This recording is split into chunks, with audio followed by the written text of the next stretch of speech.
the neurons, I love when I bring science because this is so not my spiritual gift. But it is important when the neurons in our brain have a sense of safety. So when veterans return from war with PTSD, their brains have been rewired in many ways because they don't feel safe. What they know and what they feel are also separated. Somebody may tell them, yes, you are safe in this situation, but that isn't what they feel. And it's true for anyone who's lived through some sort of tragedy and sudden loss, because not only can they name the reality that safety is often an illusion, but they feel it in a way that places a deep, authentic fear into their being and makes it very difficult to respond in healthy ways in the day-to-day. So the feeling of being safe is important to our mental health, even if it is often an illusion. One of the most catchy things I've ever preached that has actually stuck with me, I preached when I was in the church in California. And how often have you ever noticed the last thing many of us say to someone when they walk out the door? What is it? I love you. I love you more. Be safe. I love you more too. We do that one too. That's good. I love you more. Be safe, right? When somebody leaves the door, be safe, or in my generation, make good choices. It's a nice way of saying be safe. But what happens if you switch that, was the question in that message. What happens if you say to someone, be safe and courageous? Does that change the message from fear to love? Because the Pharisees in today's scriptures are trying to tell Jesus, look, you need to be safe. Not all Pharisees and Sadducees are always bad, even though sometimes they definitely cause some trouble. A lot of them are still friends, and Jesus still eats with them, and they're saying to him, things are not going your direction. You need to go, and you need to be safe. Herod is mad, just lay low. But Jesus seems to know that this human safety is an illusion, that the only true refuge is God. And while we often try to hunker down in our church buildings, in our routines, in our safe neighborhoods, all of these can often hold us back from God, what really needs us to be doing. And Jesus says, well, what will come, and I'm going to do what I need to do and what I've been called to do by God. Jesus says, I'm going to choose to be courageous. It is an ability to not let self-preservation get in the way of seeing the larger calls upon our lives in the ways we are interconnected. Yet as we know, it is risky. It is both risky to our physical health and even our mental well-being. Because to live fearlessly is not necessarily a faithful choice either. That is like testing God when Jesus is in the wilderness. So when we say be courageous, it doesn't mean act irresponsibly, but act with love. Act with love and a knowledge of God being with you in the face of your adversaries, in the face of difficult conversations, and even, as we learn from Jesus, in the face of death. Jerusalem represents a city that over and over again has had prophets and people telling it the best ways to love, the best ways to live, the best ways to be with God. And while they try for a second, they seem to never listen. And while they never listen, and while God continues to get frustrated, God still tries to find ways to love them, to show them how to be loving, to show them how to love one another. And we see that, of course, best through the stories of Jesus. And so when we read these scriptures over and over, we must ask ourselves, do we really hear them? Where are the Jerusalems of today? The places where we are called to listen, but we may not be hearing.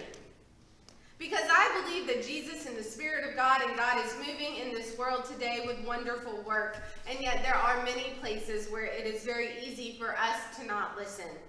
There are places where death seems to be the only answer because fear and human power is what motivates the Herods of the world.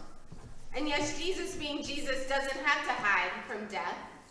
As the metaphor in the scripture reminds us, it's on the third day when the real saving work of God is experienced. It is on the third day when death does not win. The third day when the resurrection reminds us what really is able to fill us is not fear, but the willingness to walk towards the difficult things in love. And yet I wonder why we still live in a world that continues to experience and need to live in that first day, in that day of fear. Why do we continue to live in a world where many have to hide? They're stuck in camps and bunkers and poverty. Why do we still find a world full of Jerusalems that won't listen? Why are there so many people who want to fight all the time instead of doing the more difficult work of love? Why are there so many people who have to hide because they are hated? And that made me ask a difficult question. Who hates and is angry with you or with us or with me because we have chosen to follow a Christ that wants desperately to bring real love to the world for all people? Who hates and is angry with you because you refuse to let fear be your guiding factor? Yes, Ty? The person you met, not really a person, the personified thing you mentioned in the previous sermon, maybe? The personified thing from last week's sermon. The evils and the temptations of the world. Those are the things that often hate, or at least create hate. I started coaching Girls on the Run. I have fallen in love with this program. And this week, Girls on the Run, the lesson was about gratitude. The girls paired up and were given different items, like homework. One of the items was homework. So one of them had to be the grateful person, and the other had to be the ungrateful person. They had to argue the grateful part of homework and the ungrateful part of homework. And while being ungrateful, they acknowledged, was sometimes fun and easiest at the beginning. It's fun to be like, I don't like homework. Why do I have to have homework? I've been at school all day. Others would tell you that after they started talking like that, they began to feel guilt afterwards. That ended up taking a lot of emotional energy. And I think that guilt for many who continue to live into more anger and more blame and more fear continues in their lives and seeps over into all of our lives. I mean, if you don't believe me, look at the world around us. Why are we still fighting in this world? We often say we're civilized, but the reality is we still don't know how to actually talk to each other. It's 2022, and the Herods of the world continue to fight their battles at the expense of true humanity and love.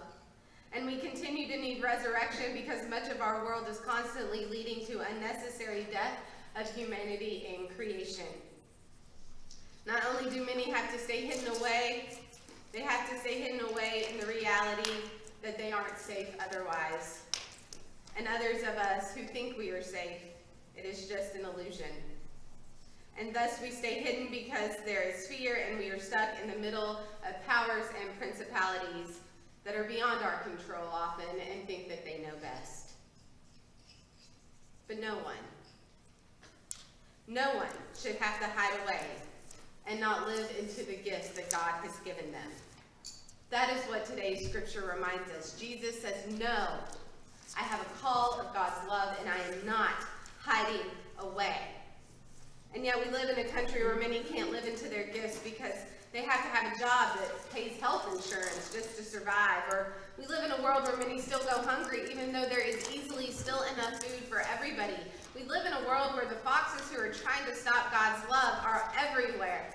But if we are courageous, and if we are courageous together, we know over and over that they can be stopped.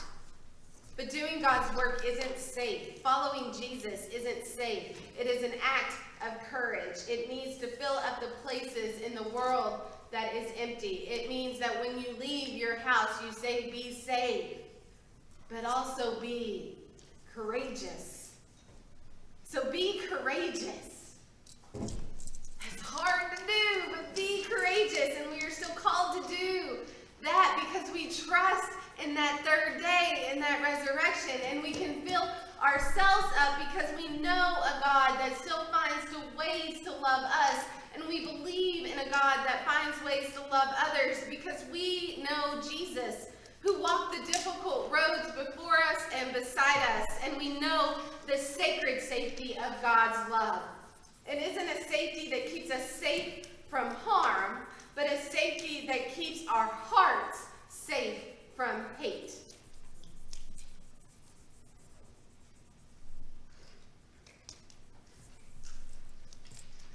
I felt called to share this video with you. I share it with you because it has helped my heart stay safe from hate. This video does not mean that I'm not angry, I'm not worried. I am still angry, I'm still worried, I'm still anxious. But it does mean, and it helps me still find ways to see hope and God in the world, even when we are forced to hide, forced to live in fear, and forced to deal with the foxes of the world. It reminds me that we will always have work to do, but that we continue to say, like Jesus said, it's not happening today, I have work to do, and we will overcome the foxes along with Jesus to do it. So I'm going to share with you this video. I think you'll catch on if you haven't seen it. Теперь она решила исполнить вам песню для поднятия боевого духа. Амелия Анисович. Сейчас все не будут шуметь. Можно немножечко тишины?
Let go of our fears and do the work that is able to continue to fill the world with God's love. I was able to Amen. compliment that song